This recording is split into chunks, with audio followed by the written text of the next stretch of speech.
8 years later, Bose is back with a brand new SoundLink Micro. It's got a fresh strap, some actual upgrades, and even a few nice surprises. But there's one line in the manual that made me do a double take. And honestly, respect to Bose for owning it. So, is this the upgrade we've been waiting for, or just another mini speaker with a big price tag? Let's do it. First things first, the Micro Gen 2 still fits in the palm of your hand, though it is slightly larger than the original. It retains that grippy, rubberized Bose silicone finish, just like the rest of the SoundLink lineup, and is now even more durable. The first gen model only had an IPX7 rating, but the Gen 2 is IP67, meaning it's now protected against both water and dust. Great for the beach or camping trips. No surprises there really, IP67 should be considered the minimum these days. The most noticeable design change is the new strap attachment, which is kind of a mixed bag. On the OG, it was a rubber strap that was fixed on one end and released on the other, so you could easily loop it onto a bike or backpack. The Gen 2, you can still do the same thing, but they swapped it out for a removable fabric strap. It's nice that it's both removable and replaceable if it gets damaged or lost, and it's still going to do the same job, but I can see the fabric picking up dirt over time. It's not a huge deal, you can just run it under the kitchen faucet with a little soap, but it's not something we really had to worry about with the original. Bose also added some new physical buttons, including a shortcut button, which we'll get into shortly, and they also beefed up the feet on the bottom of the speaker. That's handy if you want to use it as an upward firing speaker on your desk. Overall, the new Micro keeps that same familiar premium build quality we've come to expect from Bose, and after all, these things aren't cheap. But one more important note, the microphone is gone. Bose has completely removed it this time around, which means that you can't take calls or use voice assistants like Google or Siri through the speaker. That's certainly not a deal breaker for me. I'm not chatting with anyone through my Bluetooth speaker, but if you are looking for a Bose speaker with a mic, like the original had, you'll need to step up to the SoundLink Flex Gen 2. When it comes to controls, Bose has moved things around a little bit. Your power button is now on the bottom, and your Bluetooth pairing button is now in line with your playback controls, followed by the shortcut button. You'll find this same button on the Flex and the Plus, and even the Max. Where is the Max? Oh yeah, it's at my house.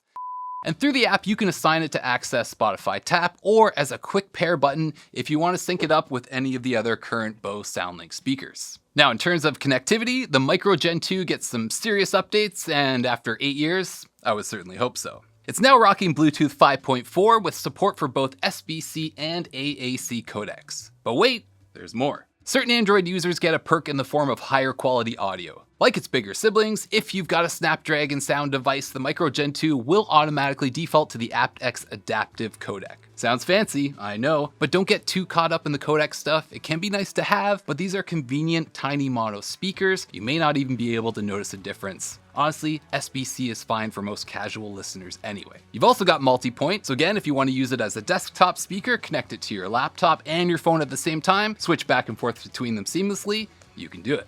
Now, I mentioned that new shortcut button can be assigned as a quick pair, which means that yes, you can sync the Micro Gen 2 with the Flex Gen 2, the Plus, and the Max for an onslaught of synchronized mono playback. However, if you want true stereo performance, you'll of course need to add a second Micro Gen 2. Nothing new there. Lastly, the ancient micro USB port is long gone. USB-C charging at last. Nasty hobbits are still using micro USB. They don't know how slow it is. USB-C, much faster. Yes, much faster.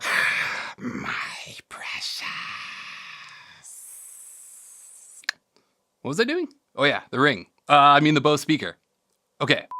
Now, when it comes to app support, the Micro Gen 2 is supported by the Bose app, which gives you a super basic 3-band EQ and some uninspired presets like treble booster and treble reducer. Fortunately, this thing sounds pretty good right out of the box. But if you want to make some minor tweaks, you can. Otherwise, you'll need that app to assign the shortcut button, if you're going to even use it, and get access to things like firmware updates, which is never a bad idea to check for when you get a brand new speaker. If you're not using party mode very often, connecting with other Bose speakers, I'd say casual listeners can certainly get away without using the app, but it does come in handy from time to time. Okay, so let's talk about battery life. The OG Micro offered up to 6 hours of playback, which isn't very much, but the Micro Gen 2 advertises up to 12. Wow, double the playtime, right?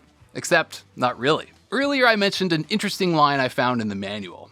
Yeah, dude, I have to read those things. And honestly, after going through so many of your comments about how you use these speakers, I'm glad Bose decided to double down and start stating the facts. While they advertise up to 12 hours of playback with this speaker, Bose also notes right there in the manual that the Micro Gen 2 will only last around 3 hours at max volume. That's a pretty big difference. And again, based on your comments, I know a lot of you do crank your speakers, so it's worth knowing. Props to Bose for including that info, and honestly, this applies to almost every speaker. The harder it has to work pumping out loud, bass-heavy tracks, the quicker the battery dies. Now, I ran my own tests the usual way, playing a consistent source of music at 80 dB measured from 1 meter away. That's not quite max volume for the Micro Gen 2, but it is pretty close to what you'd use at a party or a small hangout. At 80 dB from 1 meter away, the Micro Gen 2 lasted about 4.5 hours. So Bose isn't far off. It just goes to show if you're cranking this thing, it's not gonna last all day. That said, if you're using it for personal listening on the go, maybe just on your desk, rarely pushing it past 50%, you'll definitely get more playtime. Something to consider. All right, now for the good part, sound quality.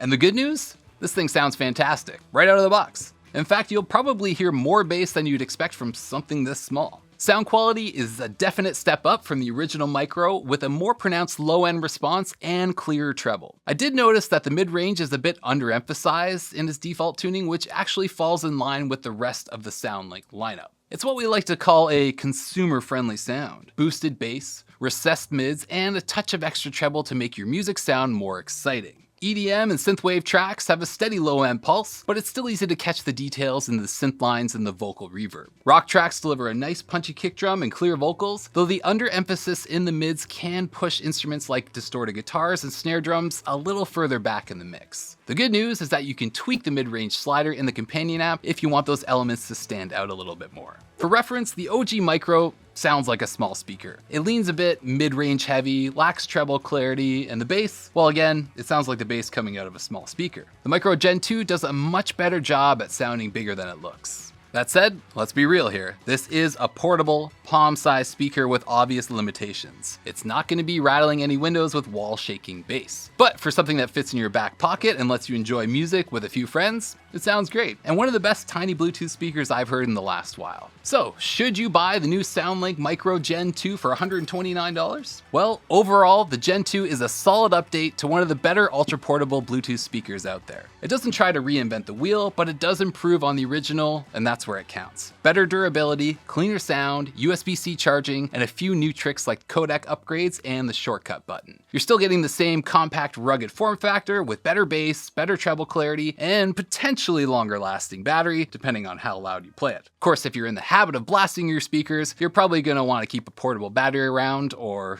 just buy a bigger speaker. The lack of microphone might be a letdown for some. Shout out to the FedEx guy who stopped me in the hallway to let me know. But if you're just after a tough portable speaker that sounds great for its size, the Micro Gen 2 absolutely delivers. Is this an upgrade worth waiting 8 years for? Yeah, I think so. But if the $129 price tag for this palm-sized speaker makes you flinch, you might want to consider the more affordable Tri-Bit Stormbox Micro 2, which, hey, what do you know? Sure looks a lot like the Bose. Full disclosure, I haven't done a full review on this speaker. So many speakers, only so much time. But I have used it personally the last while, and I gotta say, with a little love from the EQ, you can get it to sound pretty darn close to the new Micro. That said, this can get a little louder and stays cleaner for longer. However, the Tri-Bit's only $70, it's still IP67 rated, and looks just like the Bose. It's clearly modeled after the Micro. Let me know down in the comments if you're grabbing a Micro Gen 2, and if you want to see a full review on the Stormbox Micro 2, I could probably make that happen. Otherwise, if you want more options to consider, I recommend watching my best Bluetooth speakers for 2025 right here.